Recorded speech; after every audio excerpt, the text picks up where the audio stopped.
બનાસકાંઠા જિલ્લામાંથી કાયદો અને ન્યાય વ્યવસ્થાને લઈ ખૂબ જ મોટા અને મહત્વના સમાચાર સામે આવી રહ્યા છે। કાંકરેજ તાલુકાના અરણીવાડાના એક આરોપીને મહિલા વિરુદ્ધના એક અતિ ગંભીર ગુનામાં ડીસા કોર્ટે 10 વર્ષની સખત કેદની સજા ફટકારી છે।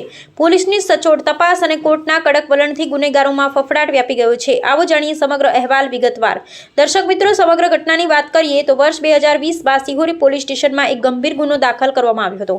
આ કેસની ગંભીરતાને ધ્યાનમાં રાખી સિહોરી પોલીસ સ્ટેશનમાં ફરજ બજાવતા પીએસઆઈ જેઠવા સાહેબ તેમજ એએસઆઈ હરદાસભાઈએ તાત્કાલિક અને સઘન તપાસ હાથ ધરી હતી। પોલીસે પોતાની ઉત્કૃષ્ટ કામગીરી દાખવીને તમામ મજબૂત પુરાવા એકત્ર કર્યા અને કોર્ટમાં રજૂ કર્યા। આ કેસની સુનાવણી ડીસાની બીજા એડિશનલ સેશન્સ કોર્ટમાં ચાલી રહી હતી, જ્યાં 22 જુલાઈના રોજ માનનીય જજ શ્રી અંતદીપ તિવારી આ સેશન્સ કેસમાં ઐતિહાસિક ચુકાદો સંભાળ્યો છે। કોર્ટે તમામ પુરાવા અને પોલીસની ચાર્જશીટને ગ્રાહ્ય રાખી અરણીવાડાના રહેવાસી આરોપી સુરેશજી અજબલજી સોલંકીને ભારતીય દંડ સંહિતાની કલમ 376 હેઠળ દોષિત જાહેર કર્યા છે। ન્યાયાધીશ શ્રી અંતદીપ તિવારીએ આરોપીને દાખલારૂપ સજા ફટકારતા 10 વર્ષની સખત કેદ ને ₹25,000નો દંડ ફટકાર્યો છે।